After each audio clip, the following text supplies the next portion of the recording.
Ciao ragazzi, come state? Spero tutto bene. Oggi tratteremo un argomento interessantissimo, ovvero il lato B, il fondoschiena. So benissimo che se fossi stata una donna l'argomento sarebbe stato più interessante per voi dall'altra parte, però sono un etero convinto, quindi non vi mettete strane idee in testa. Detto questo, ci spostiamo sulla moto perché sotto al video di presentazione della moto in un commento mi avete scritto: ma la tua moto ha l'assetto ribassato? Perché vedo la sella molto rastremata. Se guardate la linea della sella nel dettaglio, ha questa sorta di conca, quando la sella originale dei BMW GS Adventure è praticamente piatta e sale alla fine. Il vecchio proprietario l'ha lasciata originale in questa zona per non cambiare il raccordo con il serbatoio, originale in questa zona per non cambiare il raccordo con la sella del passeggero, e l'ha consumata, l'ha scavata tantissimo al centro, ha consumato l'imbottitura, tanto che il rivestimento in pelle, se guardate, non è più aderente all'imbottitura stessa. Ora la domanda nasce spontanea: ma perché il vecchio proprietario ha consumato così tanto l'imbottitura? Questa moto, soprattutto nella versione Adventure, ha un'altezza la sella da terra importante, parliamo di 89 cm con la sella in posizione bassa e di 91 cm con la sella in posizione alta. Apro una parentesi veloce: la sella può essere registrata nella parte posteriore, può essere registrata nella parte anteriore indistintamente, che significa che possiamo variare l'altezza della sella in questa maniera, ma possiamo variarne anche l'inclinazione. Questa cosa la reputo interessante perché ad esempio sulla Super Tenere potevo variare solo l'altezza della sella.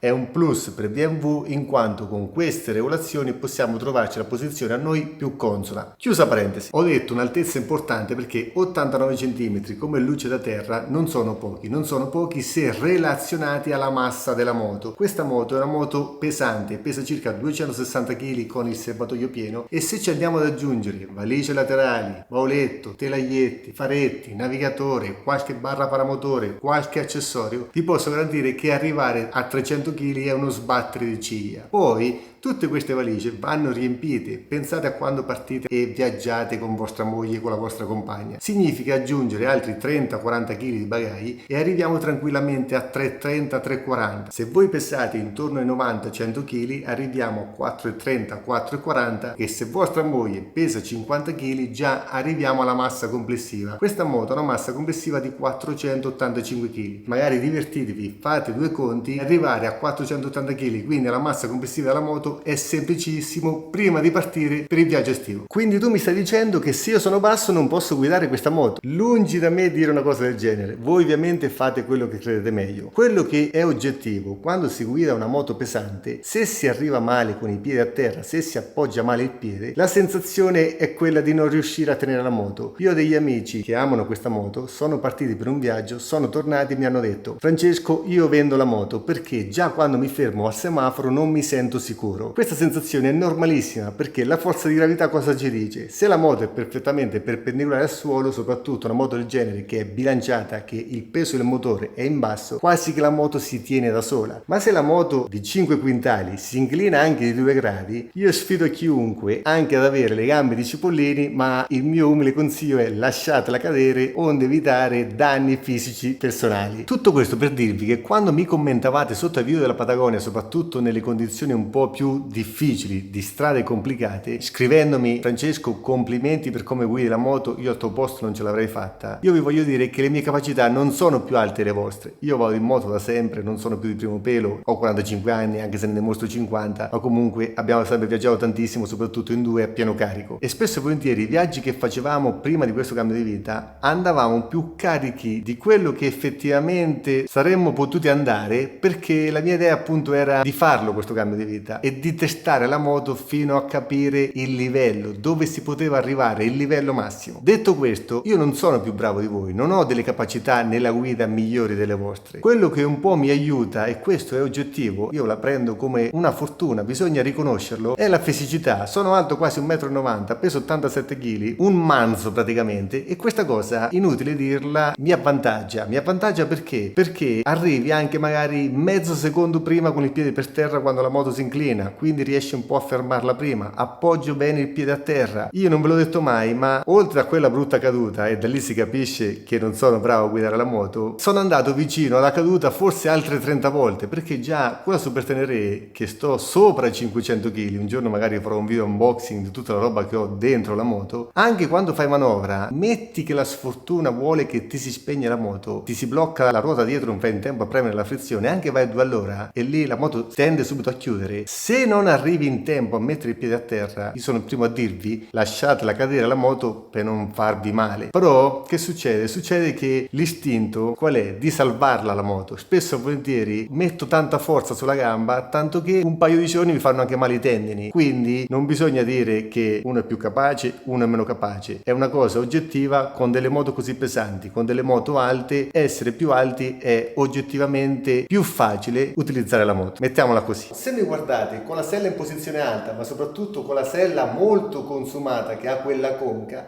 io con il corpo sono obbligato, ho una posizione obbligata e mi trovo più vicino al manubrio, quindi nella guida le braccia sono leggermente piegate e non distese. Altra cosa, le gambe, se guardate l'angolo di piega del ginocchio è abbastanza accentuato. Un angolo di piega più accentuato significa che dopo 4, 5, 6 ore che vi trovate sopra la moto sentirete il bisogno di sgranchire le gambe. Tutto questo per dirvi che in base alla vostra corporatura, alzando, abbassando la sella e soprattutto mettendo una sella più bassa, si possono recuperare dei centimetri preziosi e quindi se il vostro corpo è un po' più minuto, comunque vi sentirete abbastanza sicuri sopra una moto del genere. Chiudo il discorso dicendovi che oltre a modificare la sella o un tappezziere potete acquistare direttamente una sella ripassata sia sul sito ufficiale BMW ma anche su siti di brand che producono accessori aftermarket. In questa maniera guadagnerete circa 2-3 cm. Ma in casa BMW fanno qualcosa di più, ovvero fanno il kit assetto ripassato. Che significa? Significa che cambiano le sospensioni, sono più corte, ovviamente la moto è più bassa, quindi cambiano il cavalletto centrale, cambiano il cavalletto laterale e ovviamente mettono una sella ripassata. In questa maniera l'altezza minima della GS Adventure, che è appunto di 89 cm, verrà portata a 84 e 5 cm ragazzi sono tanta roba. Ma ora cambiamo discorso e parliamo del problema inverso, ovvero quando la sella standard è troppo bassa. Prima di smontare le selle però voglio farvi vedere questo dettaglio. Se registriamo la sella in posizione alta nella parte anteriore si crea questo buco che oggettivamente non è il massimo da guardare, ma soprattutto che non mi aspettavo da BMW. Ora smontiamo le selle e andiamo a fare uno degli unboxing più folli della mia vita. Queste sono le due regolazioni, questa ovviamente è la parte posteriore, ora ci troviamo in high. Se vogliamo abbassare la sella nella parte posteriore basta farla ruotare e avremo la posizione bassa, mentre nella parte anteriore c'è questo pulsantino qua, poi ve lo mostro nel dettaglio, basta premerlo, si toglie questo pezzetto che dove vedete ovviamente la lettera H significa la sella è più alta, high, la lettera L, low è la parte più bassa, quindi se vogliamo abbassare la sella nella parte anteriore basta girarlo, lo rimettiamo in sede e il gioco è fatto. Esistono degli accessori inoltre che vanno a modificare questi gommini si possono sfilare. Gli originali hanno il foro centrale, mentre ci sono dei gommini appunto aftermarket che hanno dei fori eccentrici, quindi inserendo il gommino, facendolo ruotare, si può andare a cambiare la posizione della sella. Ora lo rimetto nella parte bassa, poi vi dirò il perché. Piccolo dettaglio, poi ovviamente fate come volete, quando parliamo di oggetti in plastica che hanno delle rotazioni oppure dei gommini, io metto sempre dello spray a silicone perché praticamente va a proteggere sia la plastica che la gomma.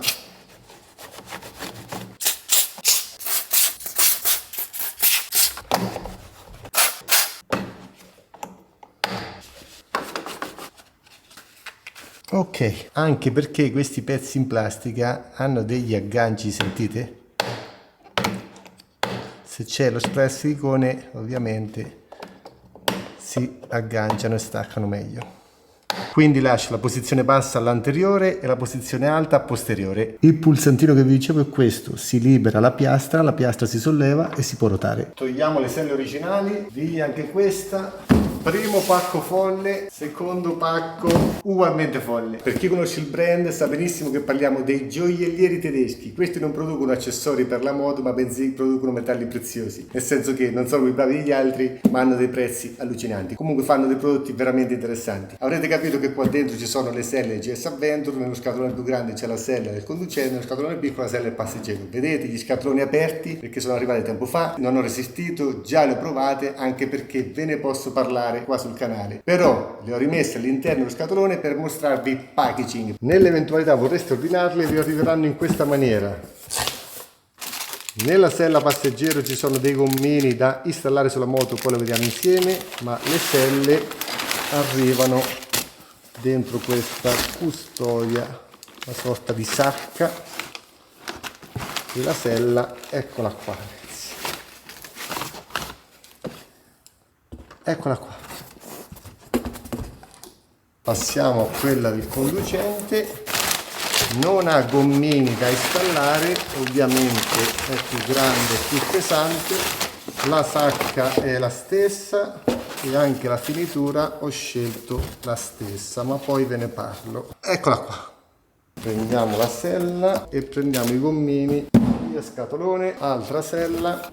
Ok, queste sono le selle Wunderlich chiamate Active Comfort. Vi ho detto che sono per il GS Adventure, ma vi ho detto una cavolata, perché queste selle sono sia per il GS Adventure che il PGS Standard, nel senso non c'è una distinzione tra Standard e Adventure. La distinzione la trovate nell'altezza da terra, ovvero la sella del conducente la fanno nella versione alta, versione Standard e versione bassa, mentre la sella del passeggero la fanno nella versione Standard. Inoltre ci sono diverse tipologie in relazione alla vostra moto, se avete la GSHP, se avete la GS 40esimo, eccetera eccetera. Ma io sono vecchio inside e ho preso la sella totalmente nera. In casa Wunderlich dicono che sotto al sole battente la temperatura registrata sulla sella è di circa 25 gradi in meno rispetto a una sella convenzionale. Tutte le cuciture ovviamente sono termosaldate, il materiale è antiscivolo, quindi in caso di frenata non si scivola verso l'anteriore. Lo chassis della sella, il telaio, è identico a quello originale sia per la sella del conducente che per la sella del passeggero, dove c'è l'alloggio per le due chiavi date in dotazione da casa BMW. Nella parte laterale c'è il logo Wunderlich ricamato. Nella parte anteriore vedete questa sorta di pelle grettata che serve appunto per coprire quel buco quando registrate la sella nella posizione alta verso il serbatoio. Come prima cosa vi mostro questo dettaglio,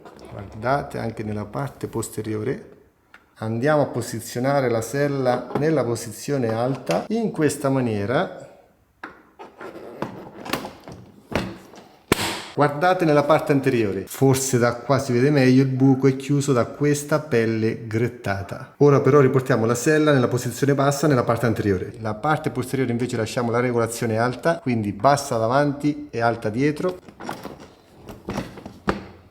In questa posizione la pelle grettata rimane nascosta tra la sella e il serbatoio. Passando alla sella del passeggero vi ho detto che troviamo all'interno dello scatolone questa confezione, ovvero, guardiamo le istruzioni, nella parte posteriore indicano i gommini originali BMW, mentre gli altri 4 originali Wunderlich. E sotto la sella dobbiamo aggiungere 2 gommini di forma quadrata. Prendendo la sella i gommini vanno incollati qua, questi gommini con la sella in posizione vanno abbattuti su questa costola. Praticamente la sella dovrebbe rimanere molto stabile. I gommini sono questi.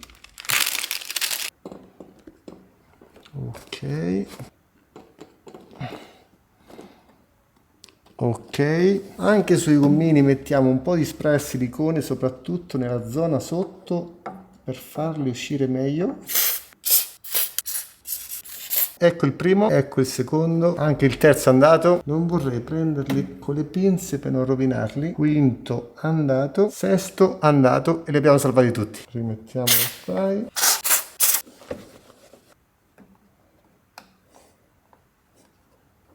Ok.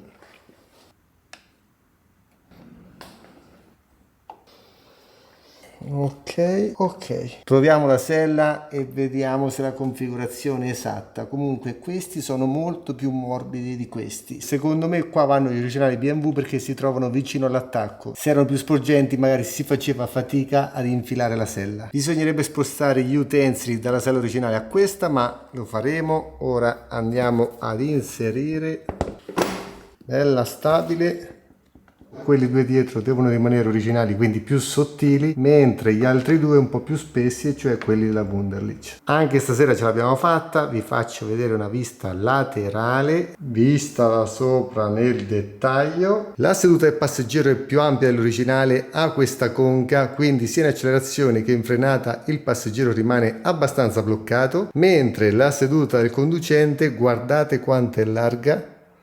La superficie di appoggio è tantissima, vi posso garantire che dopo un'ora sembra di essere seduti su una poltrona. La zona anteriore è molto rastremata, questo è interessante perché se a questo punto la sella fosse più larga noi rimarremmo con le gambe aperte e quindi facciamo più fatica a toccare terra, mentre la zona posteriore è larghissima, quindi hanno fatto un ottimo lavoro di compromesso tra la zona posteriore e la zona anteriore. Ampia superficie di appoggio e comunque abbastanza stretta per poter appoggiare bene i piedi a terra.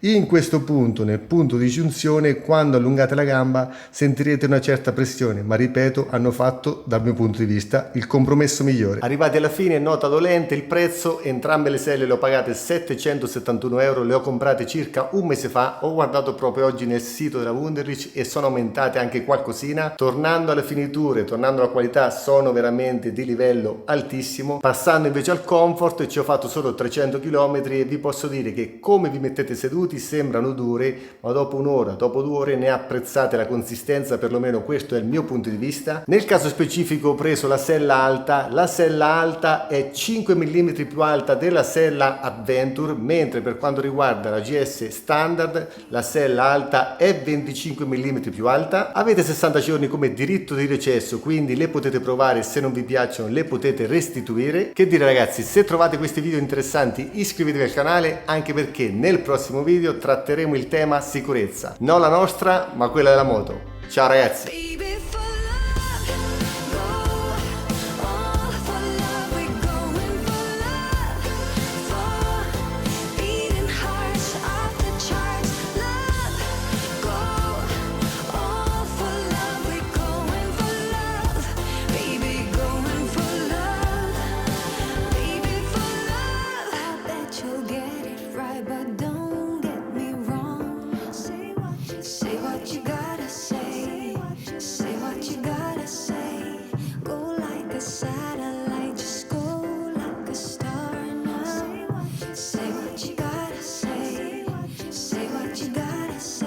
Take it to the big scene, take it all. Go for hope and glory. Go long. Baby, for